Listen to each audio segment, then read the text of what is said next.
Yun po yung nakaraan.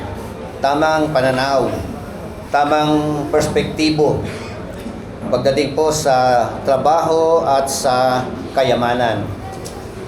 Ngayon naman po, ang ating pong pag-uusapan, wrong perspective to work and wealth.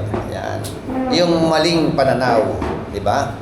Maling dahilan na tinatawag na ikaw ay nagtatrabaho at sa kabila ng iyong pagtatrabaho, yun nga, ikaw po ay guminhawa ang buhay pero hindi mo naman nagawa ang talagang ipinapagawa ng Panginoon para sa iyo.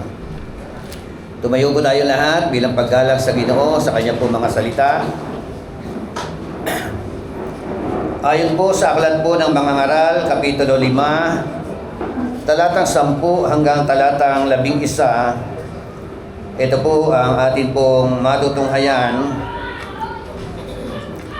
Ang kahaman sa salapi ay walang kasiyahan, at ang sakim sa kayamanan ay hindi masisiyahan sa kaunting pakinabang, ngunit ito man ay walang kabuluhan. Habang lumalaki ang kayamanan, dumarami ang pangangailangan, at ang tanging kasiyahan ng may-ari ay ang isiping siya ay mayaman. Purihin ka, aming Diyos na dakila.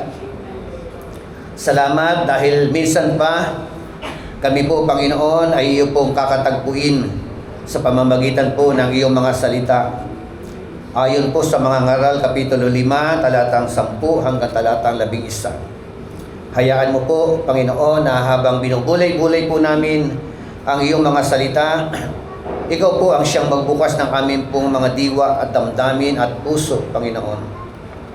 Makita po namin ang mga katotohanan ng trabaho na meron po kami, ng kayamanan na meron po kami, Panginoon. At itama mo po ang aming po mga perspektibo.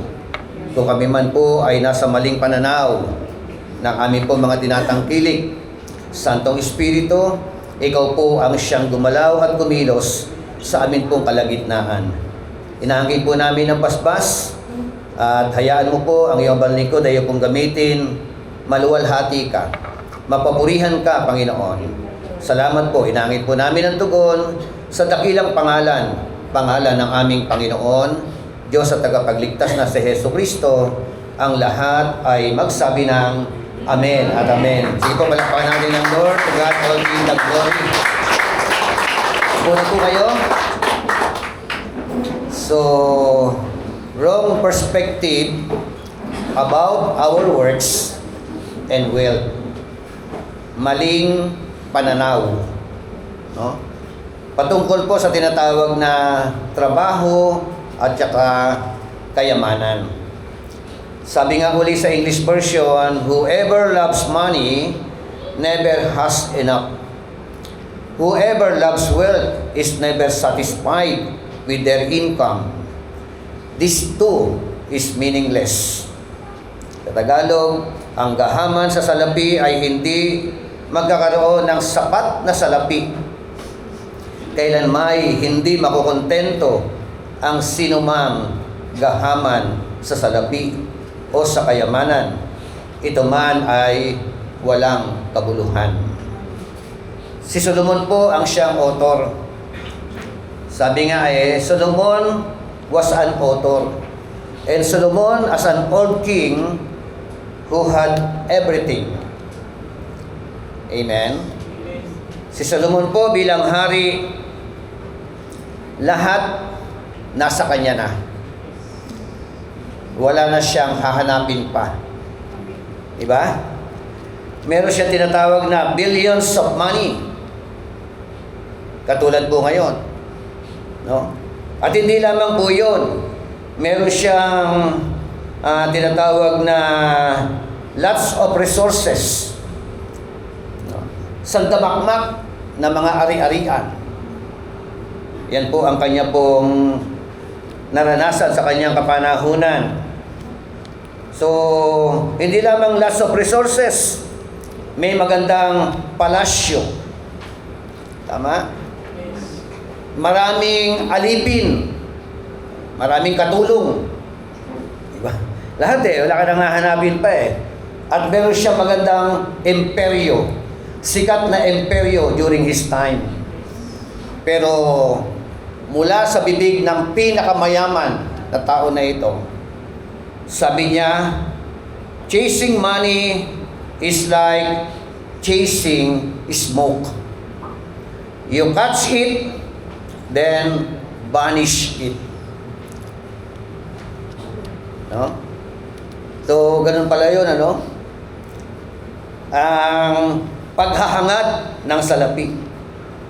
Sobrang paghahangad ng salapi ay katulad daw po ng pagsalo.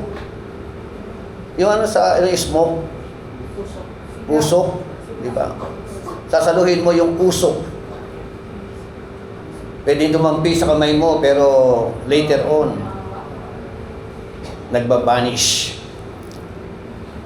Yan po ang katotohanan patungkol po sa tinatawag na kaperahan. Ano po? Actually, kahit anong higpit ng hawak mo dyan, pag yan ay gustong kumawala, tinutubuan niya ng pakpak. Tama ba? Whether you like it or not, kahit na sandamakmak ang nakatagong pera mo, pag dumating ang panahon na gustong kumawala niyan, kakawala yan. May dahilan lang. Kaya hanggat tayo po ay binibiyayaan ng ating Panginoon Diyos, magkaroon ng wealth, mami pera, lahat ng yan dapat ang pananaw po natin. Thank you so much, Lord. Amen. For this wonderful opportunity, ma-enjoy ko ang mga blessings na ito. Pero kapag nagkamali tayo ng perspektibo in connection to our wealth, yun na po ang simula ng pagbagsak. Amen? Amen. So, sabi nga,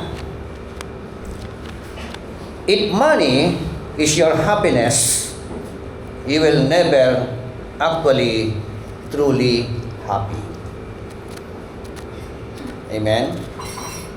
Sino po rito ang kaligayahan niya ay ang pera?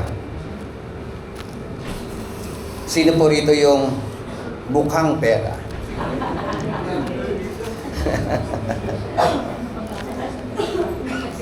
Hello. Actually, kung ang kaligayahan mo ay ang pera, hindi ka magiging tunay na masaya. Amen. Ang kasiyahan na magiging karanasan mo, paimbabaw na kasiyahan. Pero yung tunay na kagalakan, hindi mo yan mararanasan sa pamamagitan po ng kaperahan. Amen?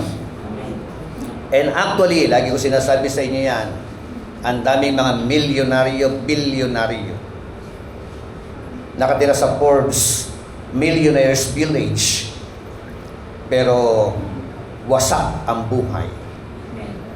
Sira ang pamilya. Sira ang kanilang mga sariling buhay. Why?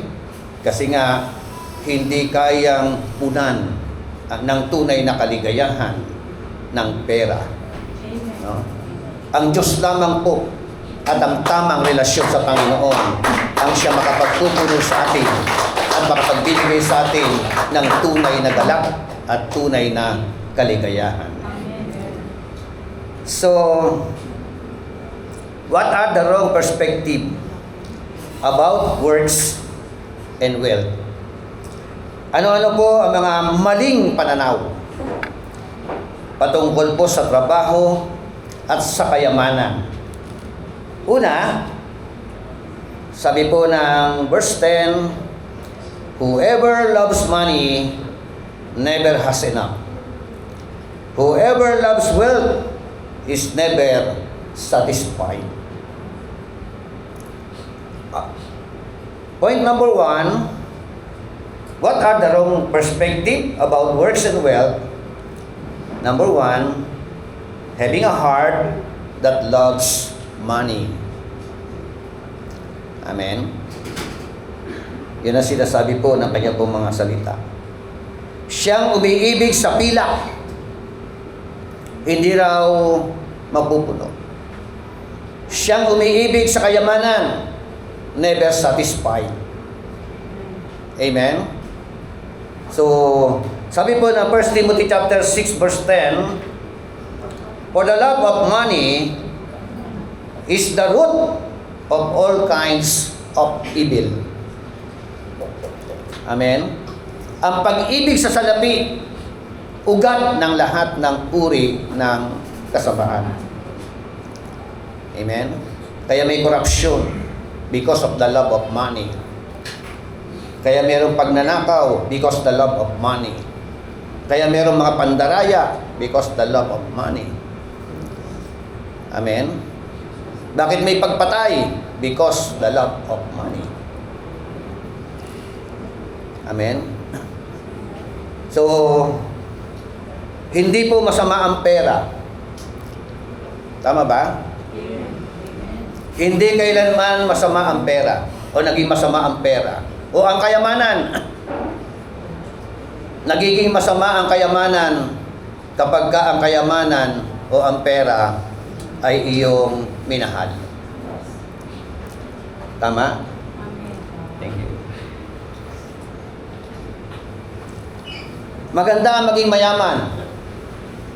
Are you with me? Para ibalansyado po natin. Maganda ang marami kang pera. Pero kapag ikaw ay naging mukhang pera, tama ba? Yun na po ang siyang tinatawag na nagiging ugat ng lahat ng uri ng kasamaan. Amen? Sino po rito yung ayaw ng pera? Sino po rito yung gusto ng pera? Taas ang kamay. Diba? Sino po yung walang pakialam? So, napakahalaga na makita po natin yung mga tamang perspektibo. Sabi nga, love of money is a trap. Trap. Bitag. Diba? Yun pala yung pagmamahal sa pera. Nilalagay ka sa bitag. Bakit? It promises just one more and you will be satisfied. Tama ba? May pangako, one more. Titigil na ako.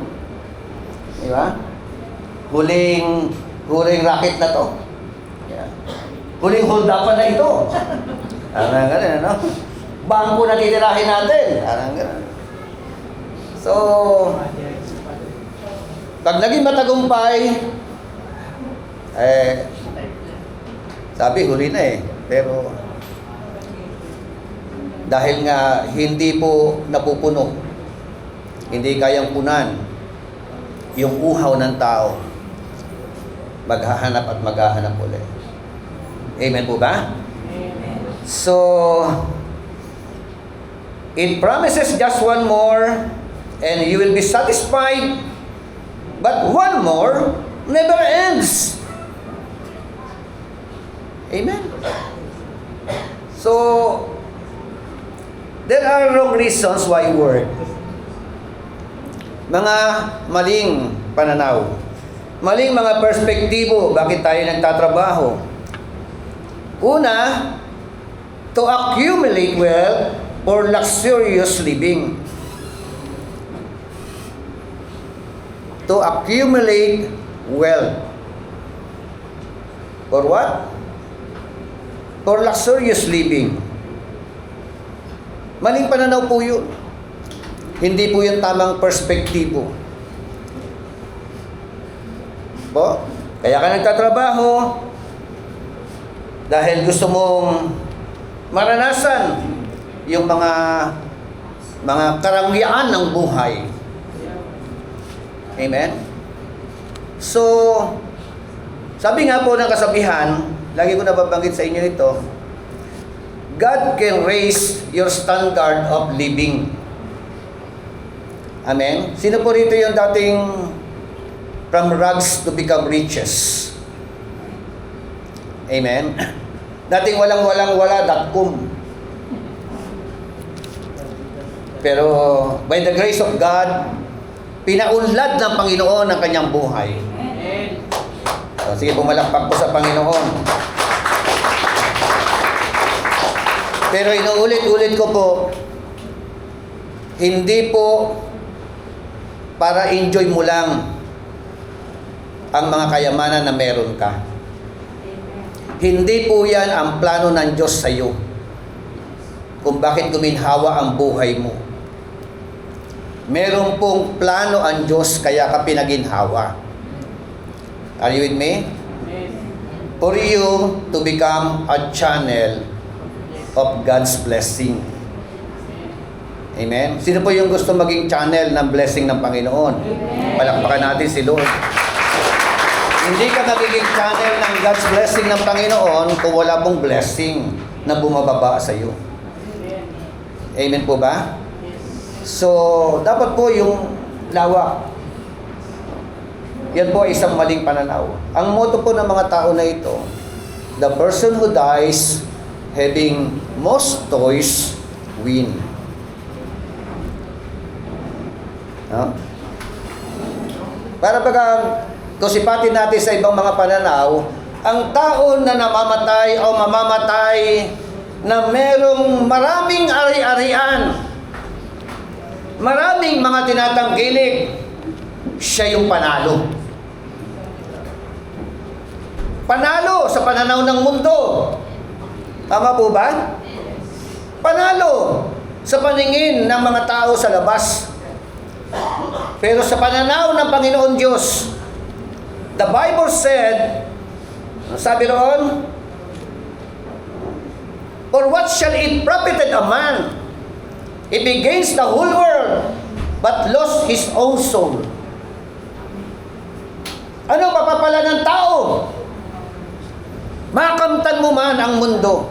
Sa'yo na ang mundo. Kung ang kaluluwa mo naman ay mapunta doon sa impyerno. Hello? Marami pong mga tao ipinagpapalit ang kaluluwa sa kayamanan. Marami pong mga tao ipinagpapalit yung patutunguhan doon sa kabilang buhay dahil sa pera. Nakaw dito, nakaw doon. Kulimbat dito, kulimbat doon. Walang takot. Pero ang katotohanan niyaan, kahit ilang bayong ang dalhin sa iyo, hindi ka makukontento kailanman. Amen? Kaya napakahalaga na makita po natin. Pangalawa, to secure the future. That is another wrong motives. Tama na maghanda ka sa kinabukasan. Pero kung maghahanda ka sa kinabukasan na wala kang pakialam sa kapwa-tao mo, wala kang pakialam sa gawain ng Panginoon, no? Ito po ay isang maling pananaw. Sabi nga, retirement is the goal for these people. Pag retired na ako, enjoy life na lang. Di ba? So, kaya trabaho dito, trabaho doon. Pero, alam niyo po ba, sabi nga, many people who have lived productively and healthy get frustrated when retirement, no? When they were retired. Bakit? Because some of them, their vision collapse. And aside from that, sabi nga, yung iba sa kanila, bago mag-retire, kinukuha na ni Lord. Diba? Trabaho ka ng trabaho for so many years. Tama naman yan. Pero kung overwork ka, sobrang trabaho, puro trabaho, ipon na lang ng ipon, tama naman mag-ipon. But the Bible said, sabi po ng kanyang mga salita, huwag kayo mag-impok ng kayamanan dito sa lupa. Tagalog yun. Pero sa malinaw na salin po sa English version, do not store up for yourself treasures here on earth. Amen. Kung mag-iipon ka lang para sa sarili mo lamang, mali yung pananaw po na yun. Nuulit ko, may purpose ang Panginoon kaya pinagiginhawa tayo. Amen? May layunin ng Diyos kaya gumanda buhay mo. Kaya dapat mo malaman ang layunin ng Panginoon. At matapos mo malaman ang layunin ng Panginoon, gawin mo ang ipinapagawa ng Diyos sa iyo. Another one, to enhance social status. This can be motivated by a desire to be important and powerful. Amen. Yun naman ang realidad. Tama ba? Pagka nag-enhance ang social status mo, dumadami ka mag-anak mo. Tama? Dumadami yung lumalapit sa iyo, dumadami kaibigan mo. Ikaw ang bida. Ikaw ang sikat. Diba? Pero, inuulit ko, ano, kung gumanda ang social status mo, kung wala ka naman sa Panginoon. Amen? Kung ikaw naman ay nabubuhay kasama ang demonyo, are you with me? O kaya gumanda yung buhay mo, guminhawa ka, yumaman ka, galing sa masama. Di ba? Galing sa korupsyon. Hindi po nagiging maganda. Kaya, this can be motivated by a desire to be important and powerful. So, ang hamon, seek to achieve, ito nga po, top of the ladder. Ito po yung mga mindset nila Di ba maraming mga tao para mga talangka mentality. Yun, alam niyo yung talangka? Nakita na yung talangka? Pag inilagay mo yan sa timba, kanya-kanyang alpasan yan. Makatungtong lang sa ibabaw. To the point na apakan niya yung kanyang mga kasama. Di ba ba? Sa trabaho ganyan. Dami sisipan. Tama? Anong purpose? For promotion. Manira ka na naman buhay ng iba. Siraan mo na yung kapwa mo. Ang layunin mo, ma-promote ka. Dahil pag na-promote ka, tataas sa sweldo mo.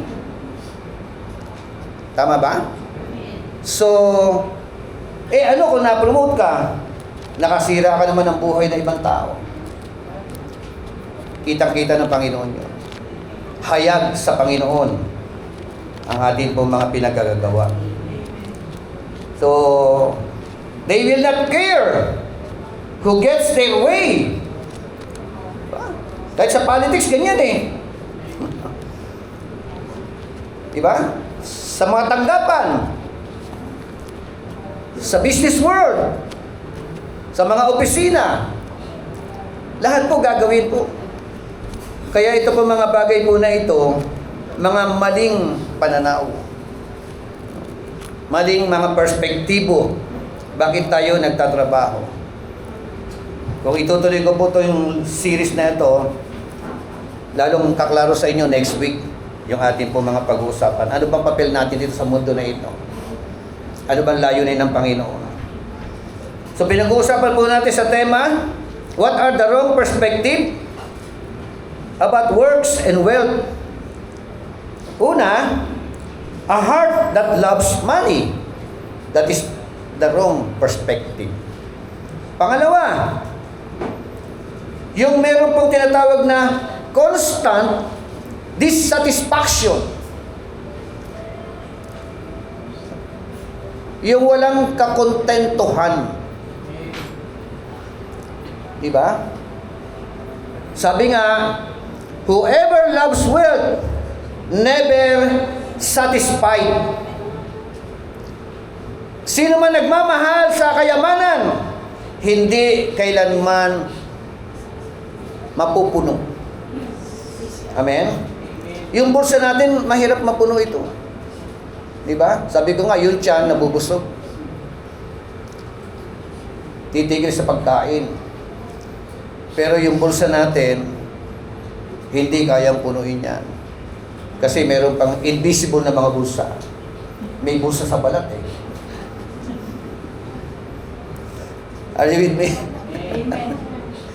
Kaya hindi po masasatisfy talaga. Kaya tingnan po natin. Narito po tayo sa mundo po na ito para tingnan po natin ang kabilang buhay. Amen? So, sabi ko nga, kung mayaman ka, kung mapera ka, sabi nga, yung kasabihan, you cannot take it with you. Hindi mo siya kayang dalhin sa sementeryo. Tama ba? Subukan nyo magdala ng kayamanan sa sementeryo. Tungkap ka agad yan. Si puntorero na kaagad natitira dyan, di ba? But you can send it on ahead. Amen? So, paano po natin ipapadala yan ngayon? You can send it on ahead. Habang nabubuhay ka, paano? Yes. Pagtulong sa kapwa. Pagbibigay sa gawain ng Panginoon. Amen? Paglalagak ng mga ikapo. Yeah? Pagbibigay ng love gift doon sa mga pastor. Amen. Sa mga missionary. Amen po ba? Bakit tahimik kayo? Ayaw nyo? Amen. Ayun ang paraan eh. Di ba? Yung pagiging generous giver. Yun po yung mga plano ng Panginoon, yung gusto ng Panginoon, na maging pananaw po ng bawat sa atin. So, sabi nga, kailanman ay hindi makokontento ang sinumang gahaman sa kayamanan. Yung palang love of money, ang katumbas gahaman. Hello. Wala dito nun, ano? Wala dito yung lovers of money? Hello. Sabi po ng 1 Timothy chapter 3, in the last days, sa huling mga araw, ang mga tao ay magiging maibigin sa sarili. No? Maibigin sa salapi. Maibigin sa kalayawan. Isang napakagandang aspeto. Yung iba, maibigin sa Diyos. Amen? Pumalakpak po yung pang-apat. So, kita nyo po, madalas po, nagmamotivate sa atin, pera. Are you with me? Alam nyo po, naglalaban yan eh. Yung God of Mammon, yung tunay na Diyos. Hello? Kung alin ang pinaprioridad mo, kung alin ang pangunahin sa buhay mo, kung ito lang lagi ang mamon ang nasa utak at wala kang panahon sa tunay na Diyos, ang Diyos mo, si Mammon. Hello? Sinasabi natin, Kristiyano tayo. Pero, nakikita sa gawa. Nakikita sa prioridad ng buhay natin. Amen? Mabigat kalaban ang Diyos ng Mammon. Tama? At yan ang pinagsisilusan ng Diyos. Dahil marami po mga tao, sa totoo lang, realidad, karamihan, pera ang Diyos. Ang Diyos nila, pera. Ang Diyos ng tao, kayamanan. Gagawin ng lahat, yumaman ka lang. Are you with me? Constant dissatisfaction. Alam nyo yung terminology na sana all. Diba? Sino mahilig na magganon? May nag-post, tapos bagong bili kotse, sana all. Kaya, ganun. May bagong iPhone, sana all. Di ba? Bagong bili, house and lot, sana all. Di ba? Tapos kausap mo, meron akong 6-figure savings. Sa isip mo, ayaw magsalita, sana all. Magkano yung 6-figure? 1M? Ha?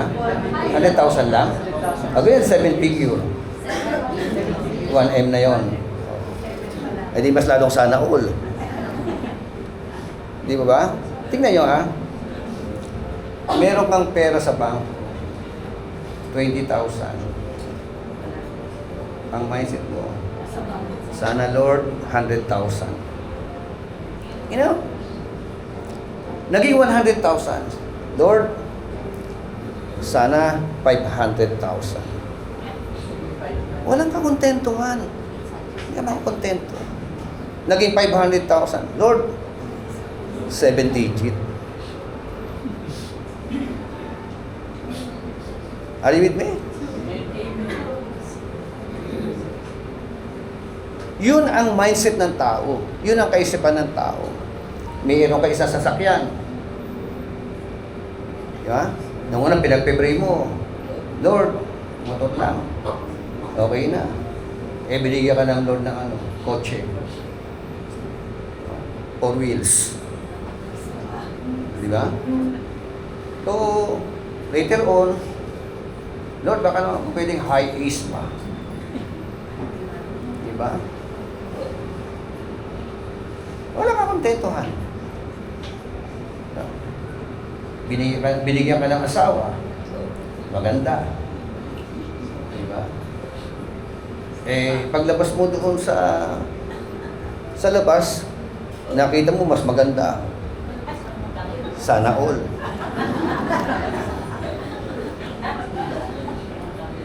Diba? Sa mundo pa naman, sa labas, pag marami kang girlfriend, poging-pogi ka. Sana all. Diba? Ang ganda ng mundo, diba? So, hindi makontento. Lahat na aspeto ng buhay po natin. Dapat po magkaroon tayo ng tinatawag na contentment. Kasi pag umiral yung dissatisfaction, relasyon man yan, pag-aasawa man yan, hindi ka makakontento sa asawa mo. Pag-ahanap ka ng iba. Hello? Pwede mo ba sabihin sana all? Pag nagiinuman kayo, nagkukwento at nagyayabang yung kasama mo. Sana all? Ito yung mga katotohanan na ito. Sabi nga, every time you reach your goal, may bago na namang sana all. Are you with me? May bago na naman. Wala ka kontento ka. Nakabili ka ng lupa. 1 hectare. Hindi ka pa naman kontento. May nag-alok na 5 hectare. Bibili na naman. Sana all. Yan. Eh, sino yung gustong yung lupa ano yun? 6x6. So, tingnan niyo po yung mga katotohanan na pinag-uusapan natin. Solomon was a king. Sino ba yung? Sino? Elon Musk. Elon Musk. Founder po ng Tesla, si Elon Musk. Elon Musk. Kilala niyo yun? Yes. Parang, di ba yan ang super yaman na tao ngayon? Tama ba? So, para si Solomon din yun. Pero, yun nga. Solomon was a king, super yaman. He said, loving money is like drinking seawater. The more you drink, the more na uhaw. Seawater. Sino uminom ng seawater? Habang wala ikaw umiinom noon, lalo ka na uuhaw. Ganyan din ang kayamanan. Ganyan din pag ikaw mukhang pera. Are you with me? So, inuulit ko, hindi masama ang pera, hindi masama ang kayamanan. Pero, pag pera na ang naging Diyos mo, sabi nga, you will always feel kulang. Are you with me? Hindi ka matitikhaw, hindi ka mapupunan. Kahit gano'n pa karami laman ng pera mo sa bangko, kulang at kulang pa rin. What are the wrong perspective about works and wealth?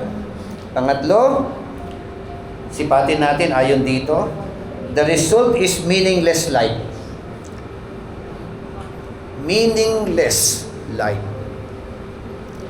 No. Kahit ikaw na ang merong pinakamagandang bahay, merong pinakamagandang higaan, waterbed pa yan. Diba? Hindi mo naman Sabi nga dito, tingnan ko lang yung 511. Sabi dito ng 511 ng mga ngaral. Habang lumalaki ang kayamanan, dumarami ang pangangailangan. At ang tanging kasiyahan ng may-ari ay ang isiping siya ay mayaman. Habang dumarami raw ang kayamanan, dumarami ang pangangailangan. Habang dumarami ang kayamanan, lalo ka nakakalbo. Lalo ka na-i-stress. Kailangan mong puntahan yung mga ekta-ektarya mong lupain dyan. Bisitahin yan. Baka puro dawag na yan. Kailangan mo i-maintain ang mga kotse na meron ka. Sasakyan na meron ka. Diba? Kailangan puntahan ang mga kabit mo.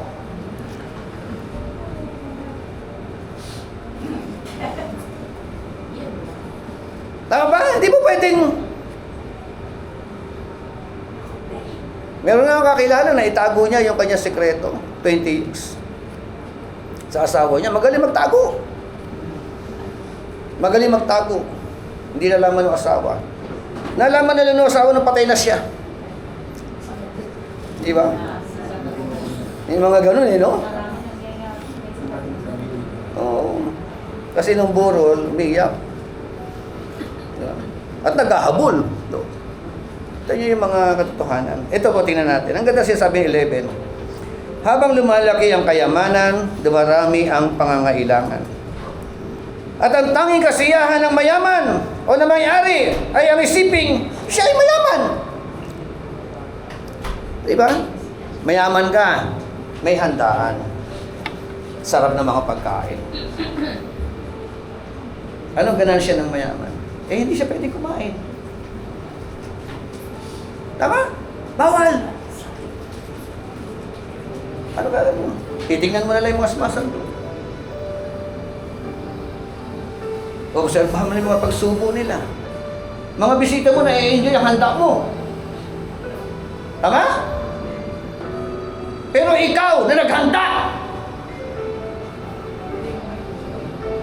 hindi mo ma-enjoy yung mga inihanda mo. Anong ganansya mo? Pagmasdan mo na lamang sila.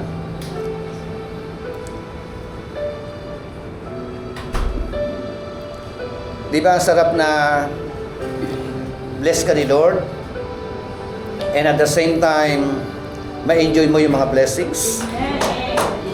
Yung palakpakan natin ng Lord. To God all be the glory. So, the result is meaningless life. Ito ay walang kabuluhan. Sabi nga po ng Hebrew word, hebel, it is like a vapor or smoke. You chase it, but you can't hold it. Amen? So, mahirap po yung ganun. Kaya napakahalaga na malaman po natin yung tamang perspektibo. Amen? Meron naman, trabaho ng trabaho. Diba? Pag tinanong mo, nag-iipon. Para saan iniipon mo? Diba? Para sa pagpapagamot? Hindi po ganun dapat. Inuulit ko, no? Ang Diyos mismo nagtrabaho rin. Tama? Amen. Nagtrabaho ang Diyos. Pero namahinga rin ang Diyos eh. Sa ikapitong araw. Eh tayo mga Kristiyano, tayo mga tao. Word dito, word doon. Trabaho dito, trabaho doon. Hindi na nakontento sa 8 oras. 16 na oras. Wala nang pahinga. Alam niyo po, nais din ng Panginoon, magpahinga ka. Kasi pag hindi ka magpapahinga, sa tamang panahon ng pagpapahinga, maaga ka mamamahinga. Anong gusto niyo? Di ba? Di ba dapat maganda eh, malakas ka, malusog ka, tumanda ka, ma-enjoy mo yung mga pinagpagalan mo. So, signs of sipping salt water. Mga palatandaan na ikaw ay umiinom ng maalat na tubig. Una, you cannot enjoy what you have. Amen? Hindi ka makontento kung ano meron ka. More and more and more. Pangalawa, you are afraid to be generous. Amen? Kaya yung mga makukunat, di ba? Keep and keep. Ayaw magbukas ng palad. Alam niyo kung gusto niyo maging masaya, magbigay kayo. Maging giver kayo. Tingnan niyo yung mga makukunat, sabda ko ng mukha. Yung gusto kabig ng kabig. Are you with me? Hindi mailarawan. Hindi makita yung Shekinah glory ng Panginoon. Pero kapag ikaw ay giver, nako, magiging masaya ang buhay mo. Salt water makes you hoard every drop. Amen? Yun pala ibig sabihin nun eh. Talagang keep it and keep it. So love of money makes grip every peso. Hindi ka talaga makakontent. Inulit ko, no? It is all about love of money. Not the money itself. Amen? Inulit ko, kung ikaw pinakamayaman, yumaman ka, guminhawa ang buhay mo, may purpose ang Diyos. Aalamin natin next week yun. Papaintindi ko po sa inyo kung ano layunin ng Panginoon, bakit gumanda buhay mo. Amen? Ang hamon po Sa John chapter 4, meron pong tinatawag na sea-water relationship. Sino yon? Yung babae na nakadaupang palad ng ating Panginoong Jesucristo. Amen? Ano po yung sea-water relationship? Nung makadaupang palad niya ang Panginoon, meron po siyang kinakasama. Hello? At ang kinakasama niya ay panlima. No? So, walang kakontentuhan. Dissatisfied sa kanyang karelasyon o sa kanyang mga naging karelasyon. Kaya nung makadaupang palad niya ang Panginoon, sabi ng Panginoon Jesucristo sa kanya, everyone who drinks this water will be thirsty again. In connection doon sa balon yun, hindi seawater yun, hindi dagat yun. Sino mang iinom sa tubig na ito, muling mauuhaw. Amen? But whoever drinks the water I give will never, ever thirst. Amen? Gusto ng Panginoon punan yung ating mga hinahanap sa buhay. Ang Diyos lamang po ang po pwede makapuno sa lahat ng needs natin. Mga kulang sa atin. Siya lamang ang po pwede makapagbigay nito. So we need proper and healthy relationship with our God. Itinutuwid ng Panginoon ang tamang perspektibo. Tinatama niya ang mga perspektibo po natin. Upang malaman po natin kung ano ang purpose ng Panginoon sa buhay po natin. Tayo po tayong lahat. Hallelujah.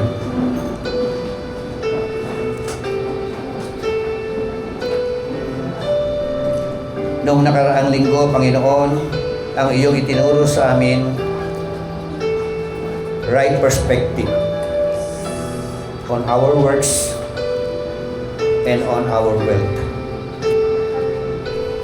Ngayon, Panginoon, lalo mo pong nililinaw sa amin yung mga wrong perspective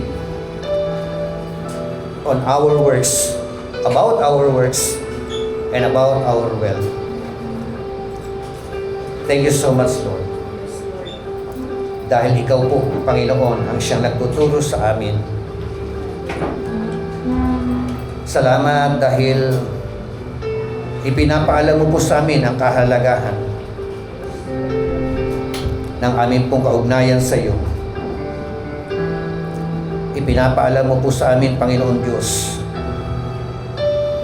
Pinai-evaluate mo po sa amin bawat isa po sa amin na nakapakinig ng aral po na ito.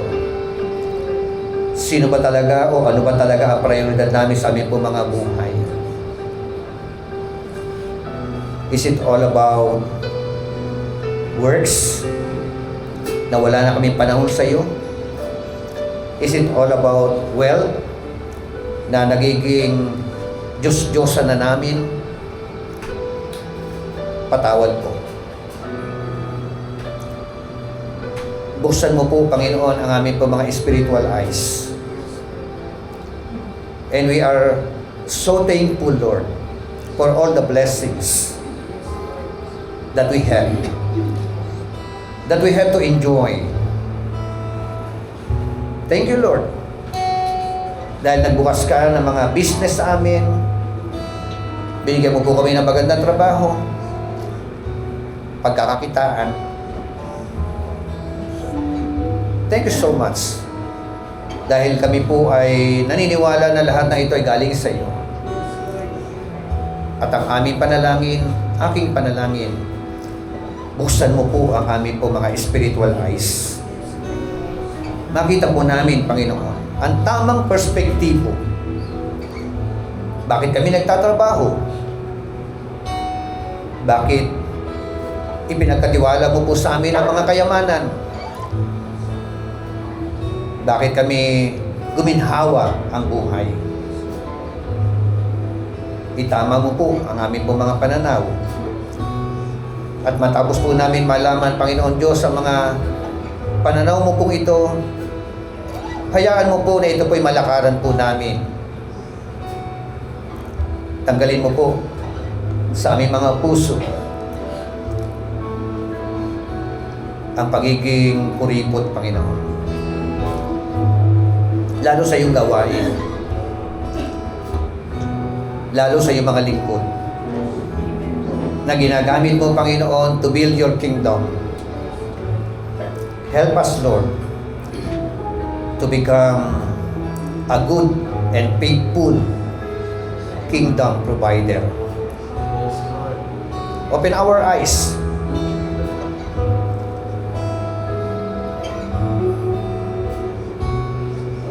Our whole being, O God. Na-realize po namin na narito po kami sa mundo pong ito, tulad ng prayer in the book of Matthew, your kingdom come, your will be done, on earth as it is in heaven. Help us, Lord, na maging instrumento mo po kami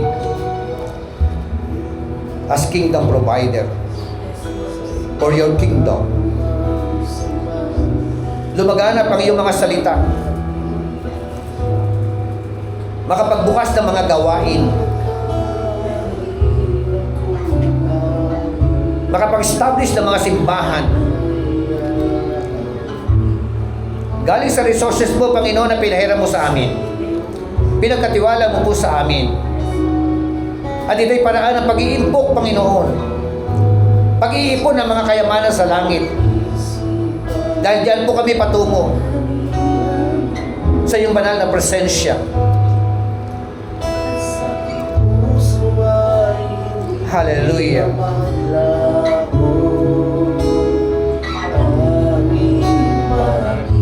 Binibitaas natin ang mga kamay sa presensya ng Panginoon.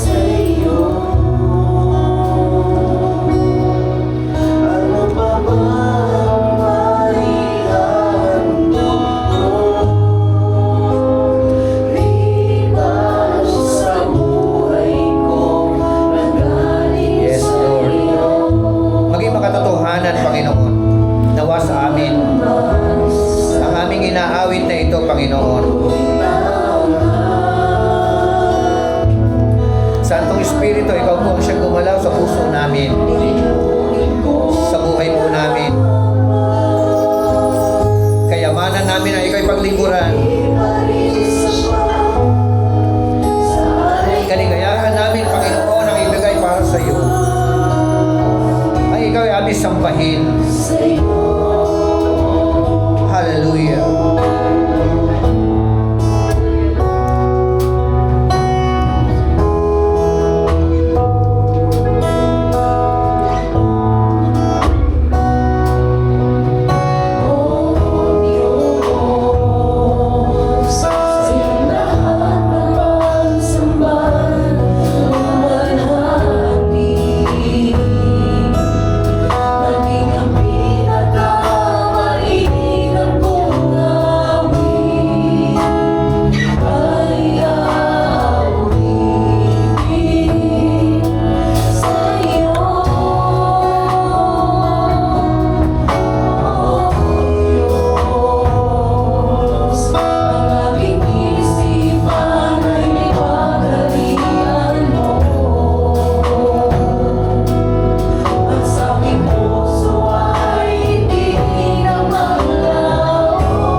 magandang ilustrasyon.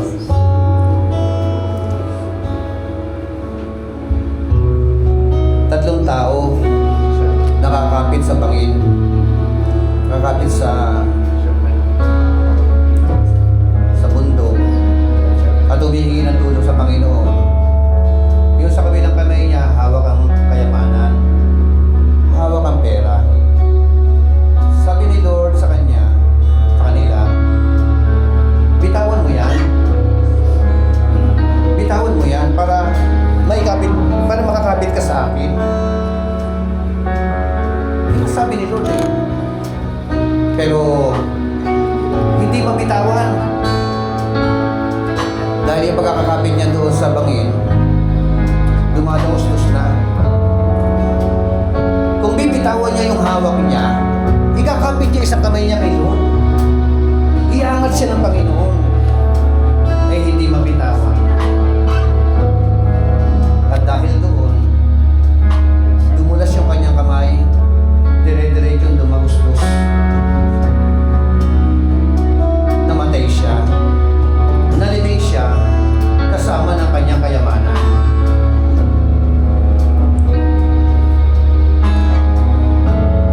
Gustong-gusto ng Panginoong Diyos, hanguin ka mula sa pagkakasadlak ng kasalingan ng pagiging gahaman sa salapi. Iunat ang ating kamay sa Kanya upang maramdaman natin ang yakap ng ating Panginoon. Ang problema, marami sa atin hindi mabitaw-bitawan. Laging prioridad ito. Minsan umaawit lang tayo, hanggang awit lang. Pero yung katotohanan ng awit, katulad ng inaawit na ito, ano pa ba ang maihahandog ko? Liban sa buhay ko. Pag inihandog mo ang buhay mo, no reservation. Lahat ng sayo, lahat na tinatangkilik mo, pamilya mo, buhay mo, resources mo. Kasi ang resources galing din kay Lord eh.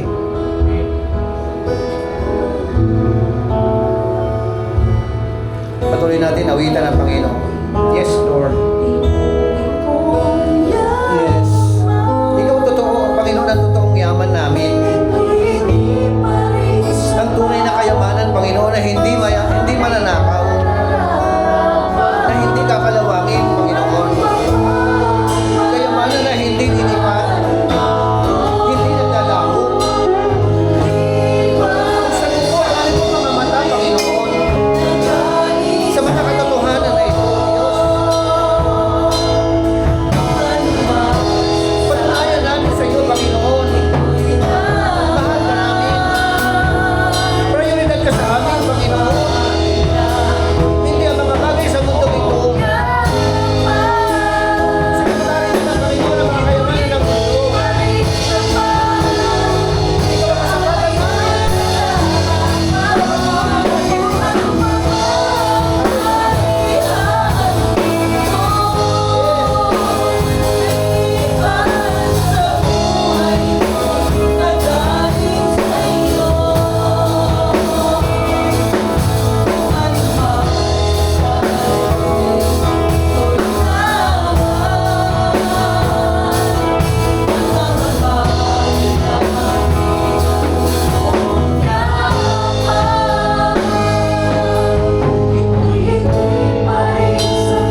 Panginoon ang kanyang buhay. Pinayaman ang ating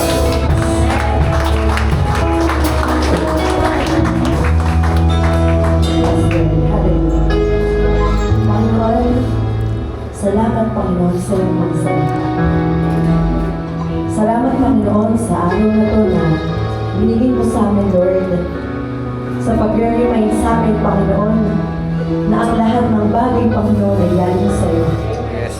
Ang aming buhay, ang aming kayamanan, ang aming lakas, Panginoon, lahat ng biyaya, Panginoon, ay galing sa iyo, Panginoon. Tunay nga, Panginoon, na walang matatanggap ang tao, Panginoon, nang hindi, walang pahintulot mo, Panginoon. Ang lahat ng ito, Panginoon, ay para sa iyo. Lord, tulungan mo, Panginoon, kami, Panginoon, ang bawat isa sa amin, Panginoon, na ikaw ang i-priority namin, Panginoon. Yes. Dahil ikaw ang higit na mahalaga, Panginoon, kaysa anumang bagay, Panginoon. Buksan mo, Panginoon, ang aming mga puso, Panginoon, ang aming mga mata, na ikaw ang makita, Panginoon. Ikaw ang i-priority, Panginoon, ang aming mga buhay, dahil walang ibang mahalaga, Panginoon, kundi ikaw, Panginoon.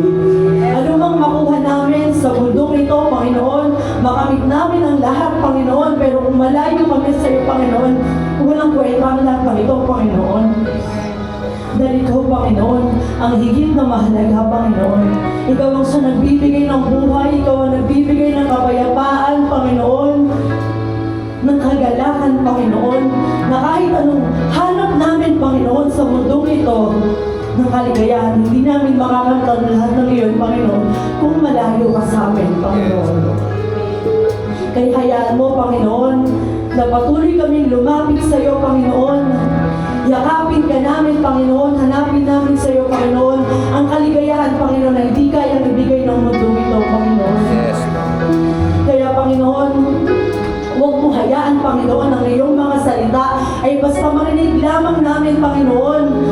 Pero lalabas lang, Panginoon, sa kabilang tenga namin na parang wala na kaming natututunan, Panginoon.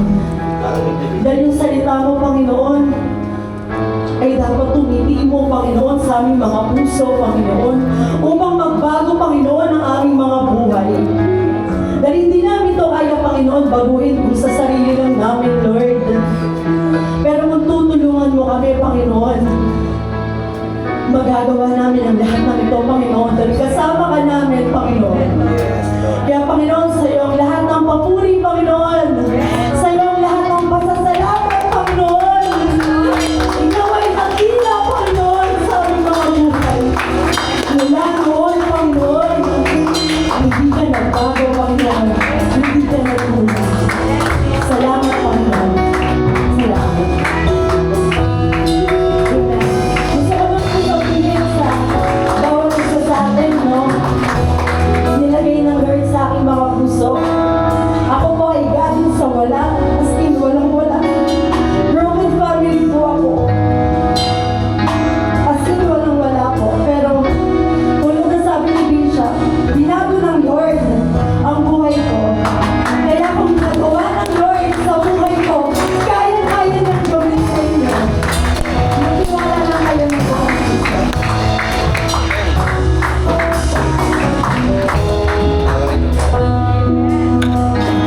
Dahil ang Diyos natin ay nagmamalasakit sa bawat isa sa atin. Ulit ko, no? God can raise our standard of living. But don't forget to raise your standard of giving. Taas mo natin yung mga kamay.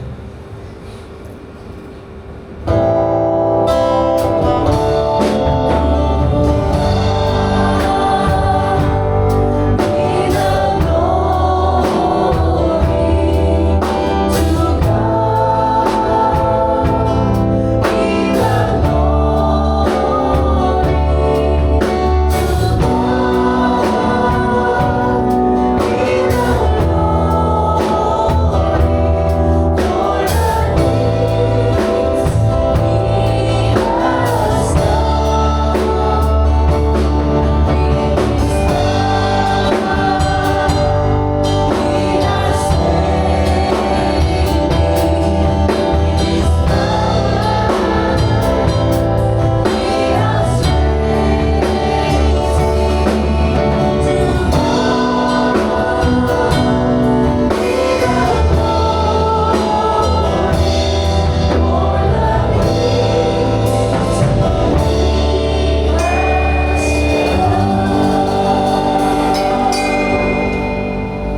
dakilang pag-ibig ng ating Diyos Amang sumasalangit na kanyang patuloy na ilalagak sa ating mga puso.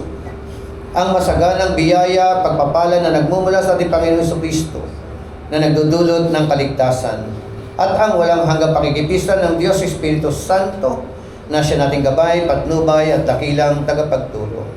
Sumainyo nawa pagpapala mula sa Ama, Anak at Diyos Espiritu Santo. Paliwanagin nawa ng Panginoon ang kanyang mukha sa bawat isa sa inyo. Lingapin nawa tayong lahat na ating mapagmahal ng Panginoon. God bless us all. To God all be the glory. Soli Deo Gloria. Amen.